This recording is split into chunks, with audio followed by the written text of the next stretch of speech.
The council chamber on Nexus Prime was filled with worried voices. 12 different alien species sat around the great circle table, their eyes showing fear and confusion. The room was built to hold the most important meetings in the galaxy, but today it felt small and crowded. Admiral Taemin Park sat quietly in his chair. He was the only human in the room, wearing his simple blue uniform. His dark eyes watched the other council members as they argued. He did not speak. He just listened. "The reports are getting worse," said Counselor Vrex High. The tall lizard-like alien stood up from his seat. His green scales caught the light as he moved. "Entire pirate fleets are disappearing. No distress calls, no wreckage, nothing." A bird-like alien with bright feathers spoke next. "The trade routes near human space have gone silent. Our merchants are afraid to go there." "Strange energy readings," added a floating jellyfish creature. Its tentacles moved as it talked. "Our sensors pick up unknown signals from human colonies. What are they doing out there?" Admiral Park remained silent. His face showed no emotion as the aliens shared their fears. A furry alien with big ears slammed his paw on the table. "They expand too fast. 50 years ago, humans had one small world. Now they claim dozens of systems." "And the worlds they choose," said another alien with multiple arms. "Who lives on planets with poison air? Who builds homes where the radiation should kill them? It is not natural." The council chamber grew louder as more aliens spoke. They talked about human settlements on worlds that should be empty. They mentioned strange alliances between humans and species that other aliens avoided. They worried about human ships seen in areas where no one else dared to go. "Silence!" Counselor Vrex High's voice boomed across the room. The other aliens stopped talking. "Admiral Park, these concerns are about your species. What do you say?" All eyes turned to the human. Admiral Park stood slowly. He was not tall compared to most aliens in the room, but something about him made others pay attention. "Counselor Vrex High," Park said in a calm voice. "We are doing what we have always done. We survive. We protect our people. We help our friends. But how do you survive in such places?" asked the bird-like alien. "Our scientists say those worlds should be death traps." Park's eyes moved around the room. "We adapt. We learn. We work together." "Work together with who?" The furry alien leaned forward. "Our reports say you live alongside the hive fragments. Those insects are dangerous, and the crystal beings that most species fear to touch. Why do you trust such creatures?" "Because they are alive," Park said simply. "They think. They feel. They want to survive, just like us." A cold silence filled the room. The aliens looked at each other with worried faces. This answer scared them more than any threat. Dr. Sora Kim sat in the viewing gallery above the main floor. She was a young human scientist who studied alien life at the Galactic Academy. She watched the meeting with growing worry. The other aliens were talking about her people like they were dangerous animals. "The expansion rate is concerning," said the floating jellyfish. "In 50 years, they have spread farther than most species do in 500 years. And their population, growth," added another alien. "How do they have so many children on worlds that should kill them?" Park answered without emotion. "We are good at surviving. We have always been good at it." "But the pirate fleets," pressed Counselor Vrex High. "Entire groups of ships have vanished near your space. Our investigation teams find no trace of battle, no debris. What happened to them?" "Pirates attack innocent people," Park said. "We protect innocent people. Sometimes this means dealing with pirates. Dealing with them how?" The lizard counselor's voice was sharp.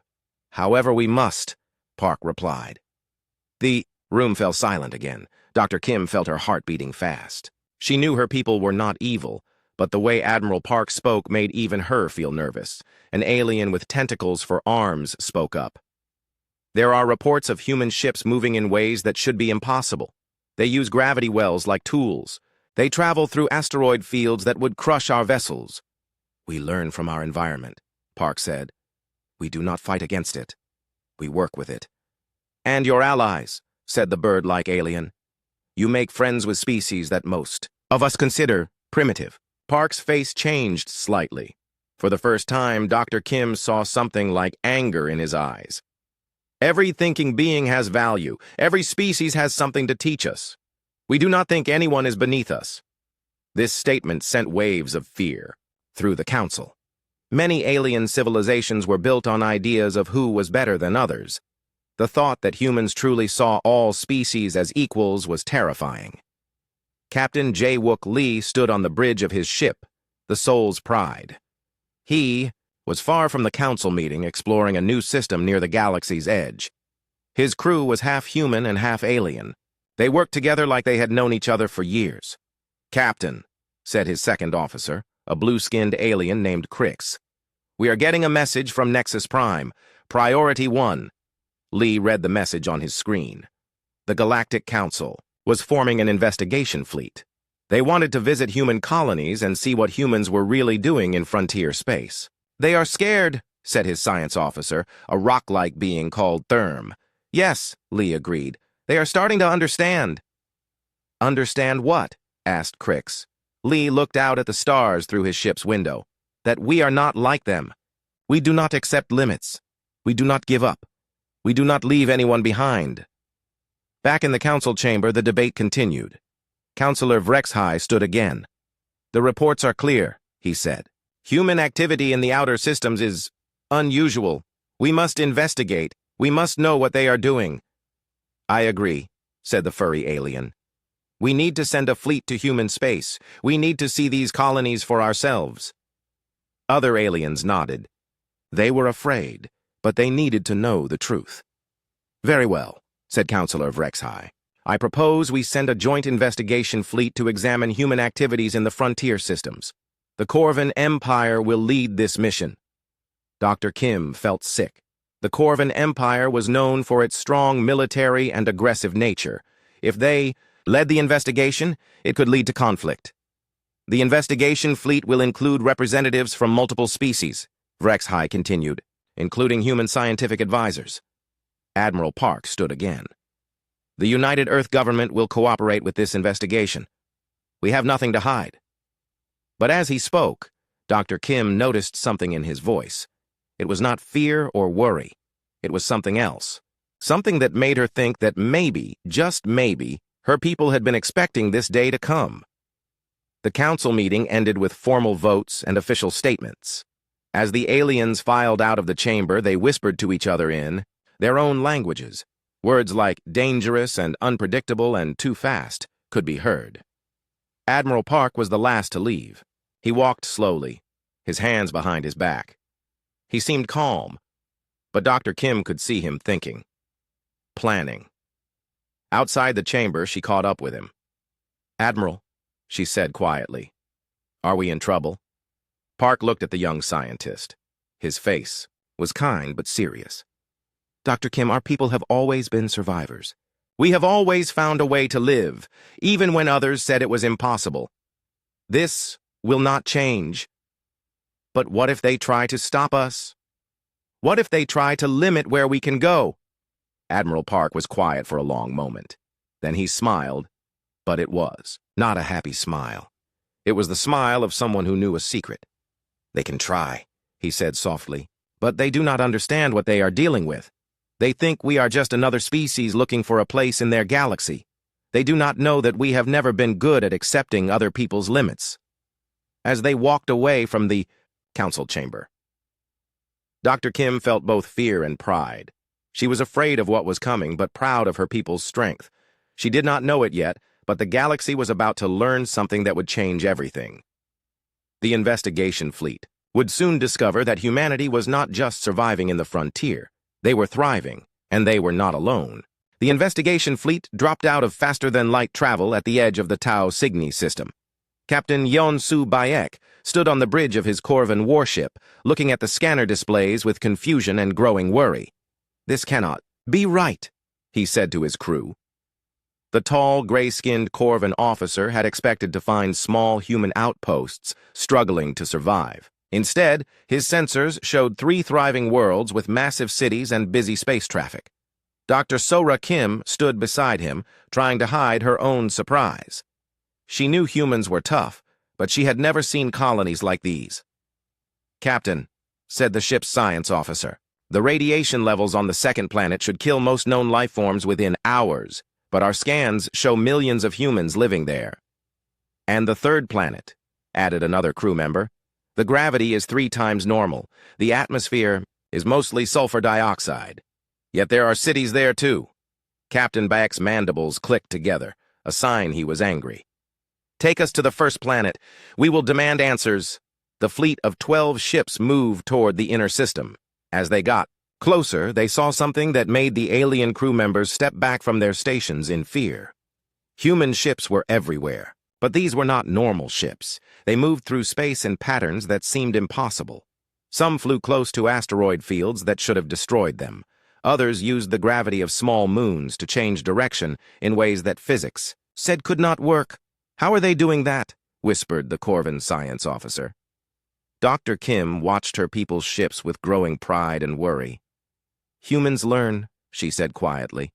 We watch how things work, and then we find ways to use them. The fleet reached the first planet, called New Busan by the humans. Captain Bayek expected to receive a message from scared colonists asking for permission to land. Instead, a calm voice came over the radio. Investigation Fleet, this is Commander Hee-Jin Cho of New Busan Colony. We have been expecting you. Landing Pad 7 is ready for your shuttles. Please follow the guide ships. Before Captain Beck could respond, small human ships appeared around his fleet. They moved with perfect coordination, leading the way to the planet's surface. They were expecting us? Captain Beck asked Dr. Kim. Humans are good at planning ahead, she replied, but even she was surprised by how ready the colonists seemed. The landing pad was built into the side of a mountain. As the alien investigators stepped out of their shuttles, they had to use breathing equipment. The air was thin and cold, with chemicals that would poison most species. Commander Cho walked toward them without any breathing gear. She was a middle-aged human woman with short black hair and calm eyes. Behind her walked other humans, all breathing the deadly air like it was normal. Welcome to New Busan, she said through the aliens' communication devices. I hope your trip was comfortable. Captain Bak looked around in shock. The humans had built a city inside the mountain. Lights twinkled in tunnels and caverns that went deeper than his scanners could reach. The sound of machinery and voices echoed from everywhere. How do you breathe this air? He demanded. Commander Cho smiled. We changed ourselves to fit the world, instead of changing the world to fit us. Would you like to see how we live? She led them through tunnels carved from solid rock. The walls were smooth and covered with growing plants that should not exist in such conditions. Human children ran past them, laughing and playing games. They all breathed the poison air like it was nothing. This is impossible, said Dr. Mi-kyung. You, a Corvan scientist. Our studies say humans cannot survive here. Your studies are based on unchanged humans, Commander Cho replied. We adapt. We modify our bodies when we need to. We work with our environment instead of fighting it. They entered a large cavern filled with machines and people working together. But the people were not all human. Captain Bayek saw creatures he recognized from old reports, species that most of the galaxy had given up on. There were insect-like beings with 6 arms working on complex electronics. Crystal creatures that glowed with inner light were growing, some kind of technology from their own bodies. Energy beings that looked like living light were moving through the machines, fixing them with touches of their glowing hands. The hive fragments, Dr. Kim said in wonder, and resonance, and wanderers, they are all working together. Commander Cho nodded. They are our friends. They teach us things. We teach them things. Together, we build better lives for everyone. Captain Bayek was speechless. These were species that the galaxy had written off as too dangerous or too different to deal with. Yet here they were, working alongside humans like old friends. Engineer Dongwoo Shin joined their tour. He was a young human man covered in what looked like living metal. When he saw the aliens staring, he smiled. Symbiotic enhancement, he explained. The metal creatures from the asteroid belt help us survive in space. In return, we help them find new minerals to eat. You let alien technology attach to your body? Dr. Yu asked in horror. Why not? Dongwoo replied. They are not trying to hurt us. They want to help. We want to help them. It works well for everyone. The tour continued through more impossible sights. Humans living underwater with gills that glowed like the crystal beings. Humans with enhanced muscles working in the high-gravity areas. Children who had been born with improved lungs for the thin air. "You change your own species," Captain Back said, his voice filled with disgust and fear. "We become what we need to become," Commander Cho said simply. "That is how humans have always survived." They reached a control center where the real shock waited. On the main screen was a map of local space. It showed the locations of dozens of human colonies, but also something else. It showed the movements of every ship in the area, including pirates and smugglers. "We track everything that moves through this region," explained Commander Cho. "When pirates attack innocent people, we respond." "How do you respond?" Captain Bayek asked, though he was not sure he wanted to know. Commander Cho touched a control, and the screen changed. It showed recent security footage from space. The aliens watched in growing horror as human ships hunted down pirate vessels. But the humans did not fight like other species. They worked together like a pack of animals, using the asteroids and gravity wells as weapons. In the footage, human ships moved through space in ways that seemed impossible. They flew between rocks that should have crushed them. They used the pull of planets to speed up and change direction. When they caught the pirates, they did not just destroy the ships. They disabled them, boarded them, and took the pirates prisoner. But the most frightening thing was how they worked with their alien friends. The crystal beings provided power shields. The energy creatures moved through space to disable pirate weapons. The insect people provided navigation through dangerous areas. "You hunt them," Dr. Kim said quietly. "We protect people," Commander Cho replied. "Pirates hurt innocent beings. We stop them." "But the way you fight," Captain Beck said, his voice shaking slightly. "You do not fight like civilized species. You fight like predators." Commander Cho's expression became serious. "Captain, every human ancestor was once prey for something bigger and stronger. We learned to work together to survive. We learned to use everything around us as a tool. We learned to never give up. These lessons served us well on our homeworld. They serve us well in space." The aliens spent 3 days on New Busan. Every day brought new shocks. They saw human families living happily in conditions that should kill them. They saw children playing games that would terrify adult aliens. They saw technology that combined human engineering with alien biology in ways that should not work. On the last day, they visited the colony's defense center. Commander Cho showed them recordings of recent pirate attacks on other worlds. "This is what happens when pirates attack a world that cannot defend itself," she said. The screen showed burning cities and fleeing people. "This is what happens when they attack a human world." The new footage showed pirates approaching a human colony, but before they could attack, they were surrounded by ships that seemed to appear from nowhere. The pirate fleet was disabled and captured within minutes. "How did you know they were coming?" Dr. Yu asked. "Our friends tell us things," Commander Cho said. "The energy beings can sense ships moving through space. The crystal, people can feel vibrations through the cosmic web. The insect swarms share information faster than any communication system." Captain Bayek realized the horrible truth. "You have created an intelligence network using species we ignored." "We have made friends with people who wanted friends," Commander Cho corrected. "They help us. We help them. Together we are stronger than any of us could be alone." As the investigation fleet prepared to leave, Engineer Dongwu gave them a final demonstration. He called to something in the asteroid belt, using sounds the aliens could not hear. Within an hour, a massive creature made of living metal flew toward them. It was beautiful and terrifying, like a whale made of silver stars. "This is one of the belt shepherds," Dongwu explained. "Most species fear them because they are so big and strange. But they are intelligent and kind. They help us mine asteroids safely, and we help them find new feeding grounds." The creature communicated with them through vibrations that the aliens could feel in their bones. The news spread across the galaxy like wildfire. Within days of the investigation fleet's return, every major world knew about the human colonies in the Tau Cygni system. The reports spoke of impossible cities, dangerous alliances, and humans who had changed themselves to survive in deadly places. General Kyung-ho Ryu stood in his office on Earth reading intelligence reports from across human space.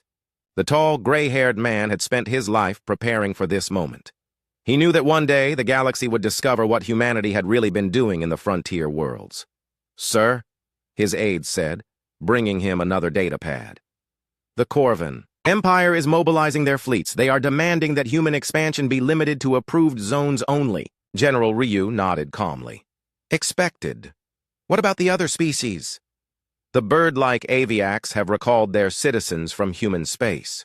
The crystal-growing lithoids are demanding we stop working with the resonance. 3 minor species have asked. The Galactic Council for Protection from Human Predation." Through his window, General Ryu could see Earth's orbital stations. They looked like normal trading posts and defense platforms. No one who saw them would guess they were actually coordination, centers for humanity's vast network of colonies and allies. "Sir," the aide continued, "the Galactic Council has summoned you to address their emergency session. They want you to explain human activities in frontier space." "Good," General Ryu said. "It is time they understood what they are dealing with." Nexus Prime, Ambassador Seok Jin Han, paced in his office. The older human diplomat had spent years building relationships with alien species, trying to keep humanity's true capabilities secret. Now, all his careful work was falling apart. "Ambassador," his assistant said, "the Jellyfish Collective is demanding answers about human pack-hunting behavior. The Corvin military is calling for immediate restrictions on human colonial expansion." Ambassador Han sighed. "Have they scheduled the council session?" "Tomorrow. General Ryu arrives tonight." Han looked out at the alien city beyond his window. Beings of dozens of species walked the streets, living together in the galaxy's greatest example of cooperation. But he knew that cooperation was built on everyone knowing their place. Humanity had never been good at staying in one place. Dr. Narration sat in her laboratory, surrounded by decades of research on human-alien cooperation. The small, energetic woman had studied every successful alliance humanity had made with other species. Her work was about to become the most important evidence in the galaxy. "Doctor," her research assistant said, "the Council is requesting all your files on human integration patterns." Dr. Kang looked at the mountains of data around her. "They want to know how we do it. How we make friends with species that others fear or ignore." "Should we send them everything?" Dr. Kang thought for a moment. "Send them the basics. Let them see how we form bonds with other species. But keep the deep analysis classified.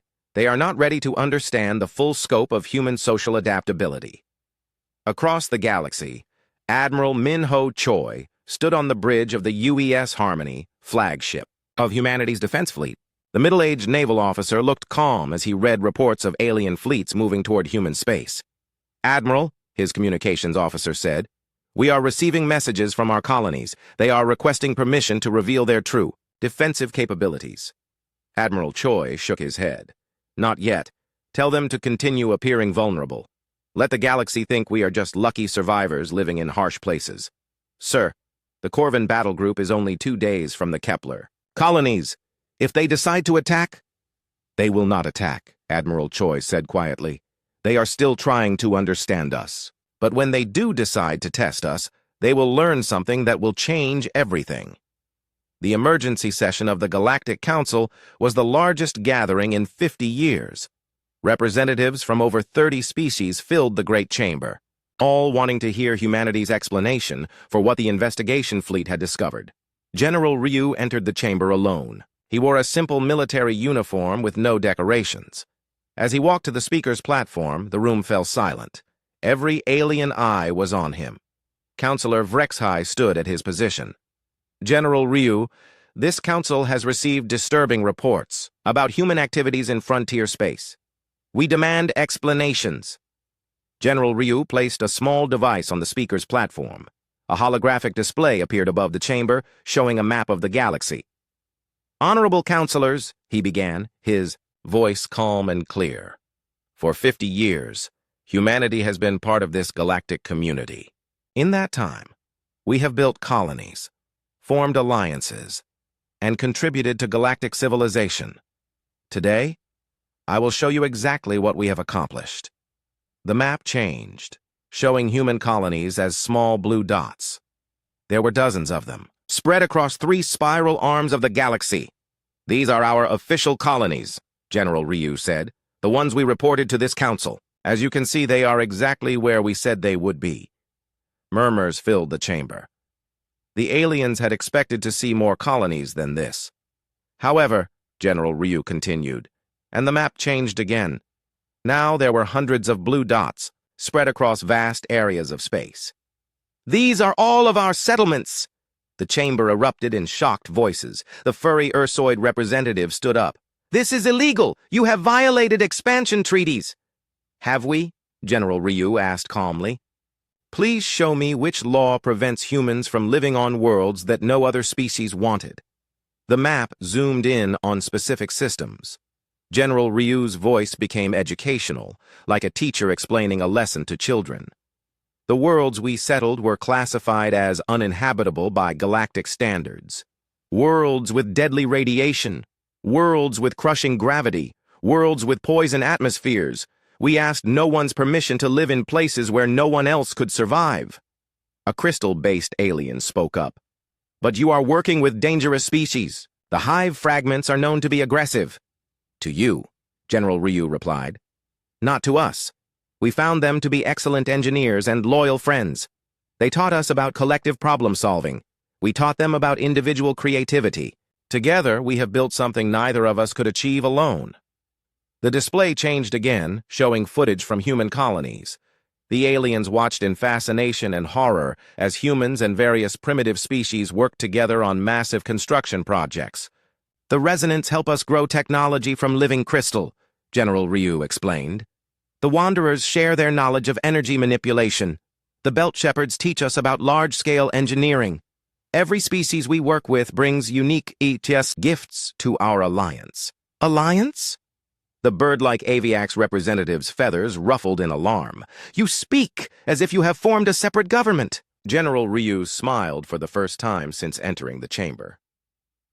We have formed something better than a government, Counselor. We have formed a family. He gestured, and the display showed more footage. Human children playing with young aliens, of various species. Mixed crews working on space stations, beings of different races sharing meals and celebrating together. This is what humans do, General Ryu said. We do not conquer. We do not dominate. We adopt. Every species we meet becomes part of our extended family. We protect them, and they protect us. The chamber was silent now. The aliens were beginning to understand something that terrified them. General Ryu continued his presentation.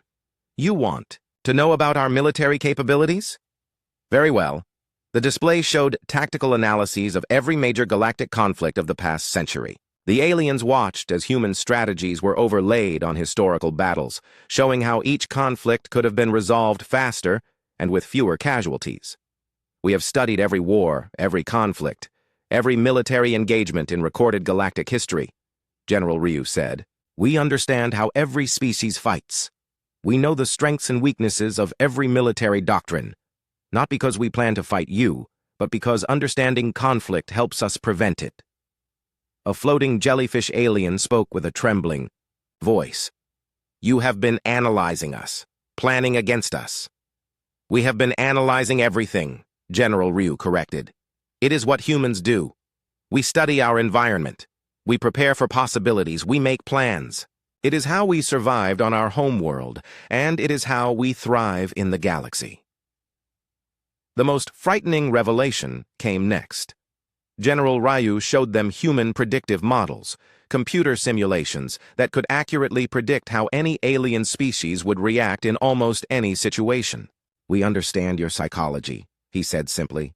We know how you think, how you make decisions, how you respond to threats and opportunities. This knowledge helps us be better friends and allies. The implications hit the chamber like a physical blow. The humans had not just been surviving in frontier space, they had been studying galactic civilization with the intensity of scientists examining laboratory specimens. But why? Asked Counselor Vrexhai. Why do you need to understand us so completely? General Ryu's expression became serious. Because we care about you. All of you. Humans form emotional bonds with other thinking beings. We cannot help it. It is our nature. When we care about someone, we want to understand them completely so. We can help them better. This statement sent waves of fear through the council. Many alien civilizations were built on maintaining distance and hierarchy. The weeks following General Ryu's presentation were filled with chaos across the galaxy. Emergency meetings were held on every major world. Military fleets moved toward human space. Trade agreements were canceled. The galaxy was preparing for something, but no one was sure what. President Da-Un Lim sat in her office on Earth reading reports from human colonies throughout the galaxy. The older woman had led Earth's government for 8 years, but nothing had prepared her for this crisis. Her hands shook slightly as she read the latest intelligence updates. "Madam President," her chief of staff said, entering the office with another stack of urgent messages. "The Corvan Empire has issued an ultimatum. They want all human colonies limited to 50 systems. They are giving us 1 week to respond." President Lim looked up from her reading. "What about the other species?" "The lithoids are demanding we stop all cooperation with the resonance. The aviacs want us to remove our colonies from their border regions. 6 species have filed formal complaints about our aggressive expansion." President Lim stood and walked to her window. Outside, she could see the orbital elevators reaching up toward the stars. Those same stars now held hundreds of human worlds, thousands of allied settlements, and millions of beings who had come to depend on human protection and friendship. "Have we heard from Dr. Park?" she asked. "His report is ready, Madam President. He says you will not like it." Dr. Woojin Park entered the president's office carrying a thick folder of documents. The elderly scientist had spent his life studying human behavior and evolution. His research had helped humanity understand why they were so different from other species, but his latest findings were more disturbing than anything he had discovered before. "Dr. Park," President Lim said, "please tell me you have good news." The old man shook his head sadly. "I am afraid not, Madam President. I have analyzed the galactic response to our revelation. The situation is worse than we feared." He opened his folder and spread charts and graphs across the president's desk. "Most species in the galaxy evolved from prey animals," Dr. Park began. "They survived by avoiding danger, following rules, and staying in safe groups. Their civilizations reflect this: rigid hierarchies, clear boundaries, and fear of change." President Lim studied the documents. "And humans? We evolved from persistence predators and cooperative hunters. We survived by solving problems, adapting to change, and working together. We see challenges as opportunities. We view other thinking beings as potential allies rather than threats." Dr. Park pointed to a particular chart. "This is why they fear us, Madam President. To them, our behavior looks like the actions of a predator species preparing to hunt. They cannot understand that we want to help them, not hurt them. But surely they can see that we are not aggressive?" Dr. Park's expression became grave. "That is the problem. We are not aggressive in the way they understand aggression. We do not fight for territory or resources. But we are infinitely persistent, endlessly adaptive, and completely unwilling to accept limitations. To a prey species, that is far more terrifying than simple violence." President Lim felt a chill as she understood what the scientist was telling her. "They think we are planning to replace them." "Worse," Dr. Park replied. "They think we are planning to change them." And they are correct. Across the galaxy, Captain Subin Lee was having the most important conversation of her life. The young scout ship commander had just returned from a deep exploration mission beyond the galactic edge, and what she had found would change everything. "Admiral Choi," she said over the secure communication link, "you need to see these star charts." Admiral Choi looked at the data on his screen and felt his heart stop. "This cannot be accurate." "It is, sir. We have mapped every habitable system within 500 light-years of the galactic edge. We have cataloged resources, analyzed planetary conditions, and identified potential colony sites." The Admiral stared at the charts in shock. They showed thousands of systems that could support human life. Enough worlds to expand human civilization by a factor of 10. "How long have we been doing this?" he asked quietly. 47 years, sir. Since 3 years after first contact. We have scout teams mapping in every direction. We know the location of every habitable world within 1,000 light-years of Earth." Admiral Choi realized the horrible truth. Humanity had not just been exploring local space. They had been mapping the entire region for future expansion. If the aliens saw these charts, they would understand that human growth was not random or defensive. It was planned, systematic, and potentially unlimited. "Captain Lee," he said carefully, "who else knows about this project?" "All senior human military and civilian leaders, sir. The data has been classified, but it has been shared with colony planners and terraforming teams for decades." The Admiral closed his eyes. The galaxy thought humanity had dozens of colonies. The truth was that they had identified sites for thousands more. Elder statesman Hyun-Woo Kim stood in the archive room beneath Geneva, surrounded by the true history of human contact with galactic civilization. The ancient man was one of the few people alive who remembered the early days when humanity first learned about the galaxy beyond Earth. "Director Choi," he said to the woman beside him, "it is time to reveal the truth about first contact." Director Haewon Choi nodded gravely. She ran humanity's intelligence network, and she knew secrets that would terrify the galaxy. "The council session is tomorrow. Are you sure this is the right time?" Elder Kim gestured to the walls around them, lined with documents and recordings from 50 years ago. "Look at these files. We knew about galactic civilization for 30 years before we revealed ourselves. We studied them, learned their languages, analyzed their weaknesses." He pulled out an old recording device. "We were never the innocent species seeking membership that we pretended to be. We were a species preparing to join a galaxy we already understood better than they understood themselves." Director Choi played the recording. It was a conversation between human leaders from 53 years ago, before first contact. The voices discussed plans to integrate with galactic civilizations slowly, hiding human capabilities until they were too established to be removed. "They are going to hate us," Director Choi said quietly. "They already hate us," Elder Kim replied. "Now they will also fear us, but perhaps eventually they will understand us." The emergency session of the Galactic Council was different from any meeting in their history. This time, President Lim herself came to address them, along with Dr. Park, Captain Lee, and Elder Kim. The human delegation carried with them the complete truth about humanity's place in the galaxy. President Lim stood at the speaker's platform, looking out at dozens of alien faces filled with suspicion and fear. She had prepared for this moment her entire political career, but she had hoped it would never come. "Honorable counselors," she began, "General Ryu showed you what humanity has built in frontier space. Today I will show you what we have planned for the future." The holographic display activated, showing Captain Lee's star charts. The aliens gasped as they saw the scope of human exploration. Thousands of systems mapped and catalogued, detailed plans for expansion that would dwarf current human territory. "You have been mapping our entire region," Counselor Rexhai said, his voice filled with accusation. "We have been mapping everywhere," President Lim replied. "It is what we do. We explore, we learn, we prepare." Dr. Park stepped forward. "Counselors, I need you to understand something about human nature. We are not like you. When we see a challenge, we do not avoid it. We solve it. When we see an empty world, we do not ignore it. We find a way to live there. When we see other, thinking beings, we do not fear them. We try to become their friends." The bird-like Aviax representative spoke up. "But your expansion plans show colonies in every direction. You would surround all of our territories.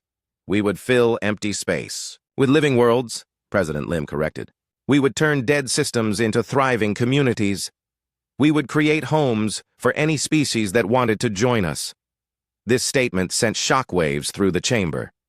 The idea that humans planned to expand into every available system was terrifying. Enough. The idea that they wanted to take other species with them was even worse. Elder Kim moved slowly to the platform. When he spoke, his voice carried the weight of decades. 50 years ago, when we first learned about galactic civilization, we faced a choice.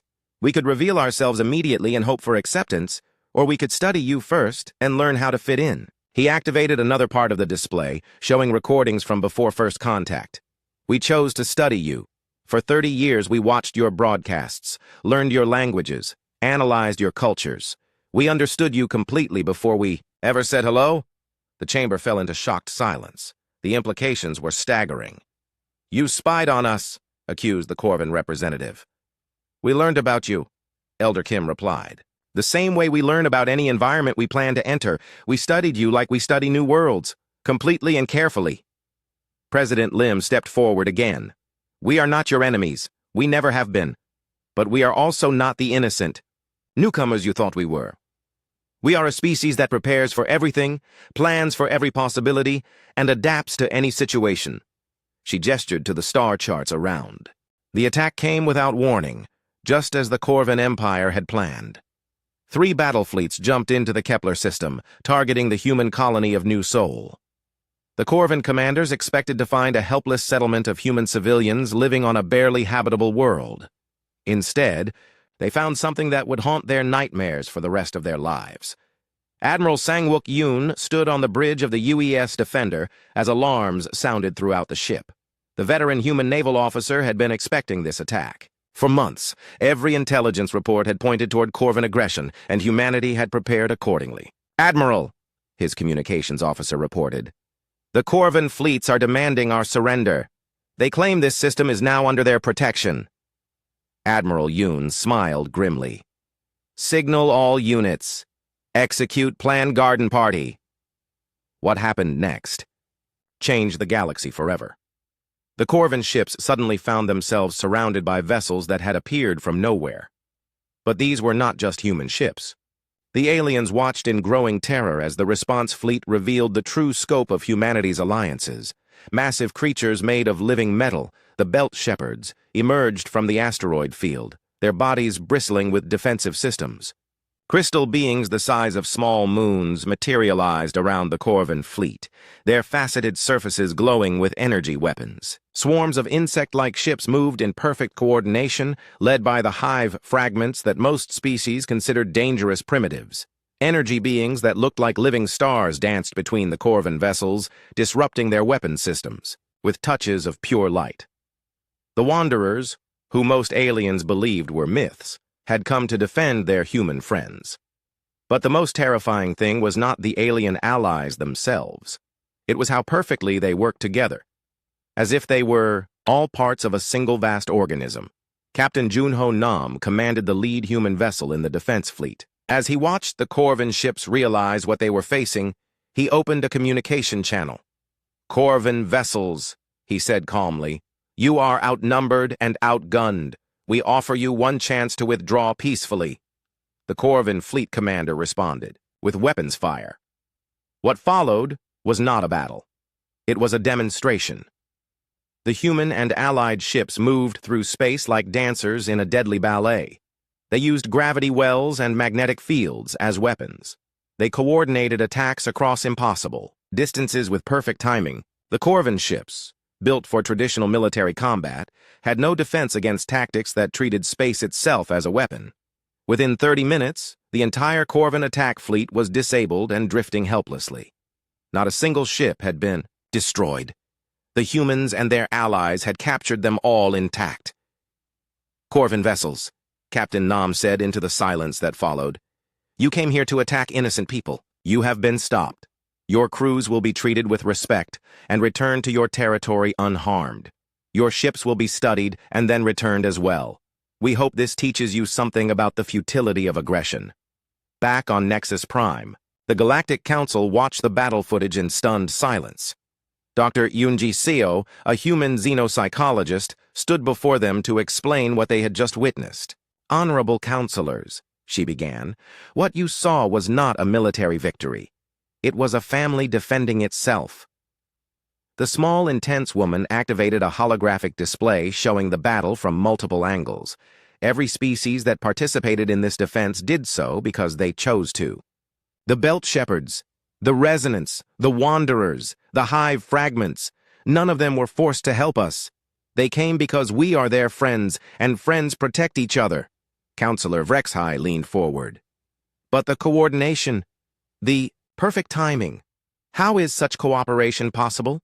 Dr. Seo smiled sadly. Because humans do not see other species as tools to be used. We see them as family members to be loved. When you truly care about someone, cooperation becomes natural. She changed the display to show communication patterns during the battle. The crystal beings shared energy with our ships because they wanted to keep their human friends safe. The energy creatures disrupted Corvan weapons because they could not bear to see anyone hurt their adopted family. The insect swarms provided navigation because they have learned to trust human judgment completely. The implications were staggering. The aliens were not just witnessing superior military tactics, they were seeing a completely different approach to relationships between species. "You have created emotional bonds across species lines," said the bird-like Aviax representative, his voice filled with wonder and fear. "We have recognized that all thinking beings are capable of friendship," Dr. Seo corrected. "Once you understand that, the rest follows naturally."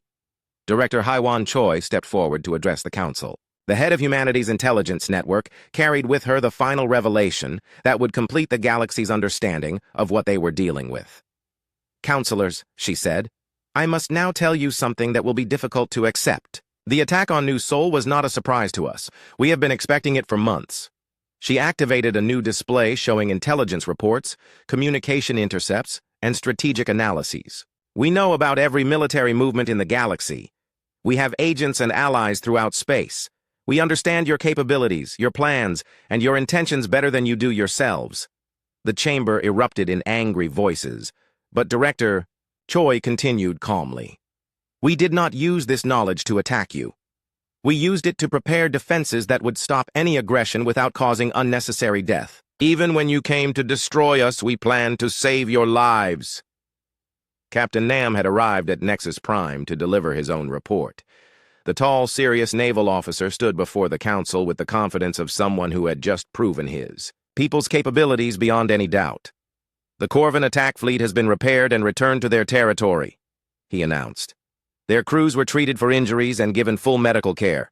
We sent them home with detailed technical manuals, showing them how to improve their ship designs for better crew safety." This statement sent another shock through the chamber. The humans had defeated their attackers and then helped them build better ships.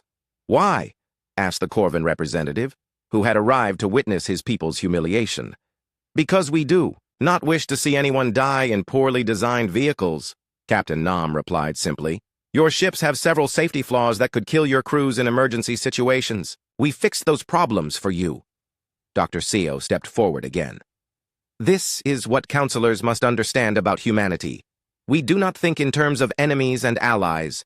We think in terms of family and potential family. Even when you attack us, we see you as beings who might someday become our friends." The council session continued for hours as the full scope of humanity's network was revealed. The aliens learned about hidden space stations that monitored galactic communications. They discovered supply chains that connected thousands of worlds across dozens of species. They saw evidence of technological cooperation that had produced advances none of them could have achieved alone. But the most shocking revelation came when Director Choi showed them Project Unity. "For the past 20 years," she explained, "we have been developing plans for galactic integration. Not conquest, integration. We have designed economic systems that would benefit every species. We have created diplomatic frameworks that would end territorial conflicts. We have planned infrastructure projects that would connect every inhabited world in the galaxy." The display showed a vision of the future that took the aliens' breath away. Trade routes that spanned the galaxy, managed by cooperative councils of multiple species. Research stations where beings of different races worked together on problems too complex for any one species to solve. Worlds where the environment had been adapted to support multiple forms of life simultaneously. "This is our goal," Dr. Seo said softly. "Not to rule the galaxy, but to help it reach its full potential. Not to replace your civilizations, but to help them grow beyond their current limitations." Elder Kim, now ancient but still sharp, made the final presentation. 50 years ago, he said, his voice carrying across the silent chamber. "We told you we came in peace. That was true. But we did not tell you the whole truth." He activated one last display, showing the complete timeline of human planning since before first contact. "We came with a plan to transform the galaxy into something better than it was. We came with the knowledge and the will to solve problems that you had accepted as permanent. We came with the absolute conviction that thinking beings should help each other rather than compete with each other. The chamber was completely silent now. You fear us because you have finally realized what we represent. We are not just another species seeking membership in your galaxy. We are evolution itself, offering you the chance to become something greater than you ever imagined possible. Elder Kim looked around the chamber at all the alien faces. The choice is yours. You can fight us and preserve your old limitations. You can ignore us and remain as you are. Or you can join us and discover what the galaxy can become when everyone works together. Counselor Vrexhai stood slowly. When he spoke, his voice was quiet and thoughtful. You planned all of this. From the beginning, you intended to change everything.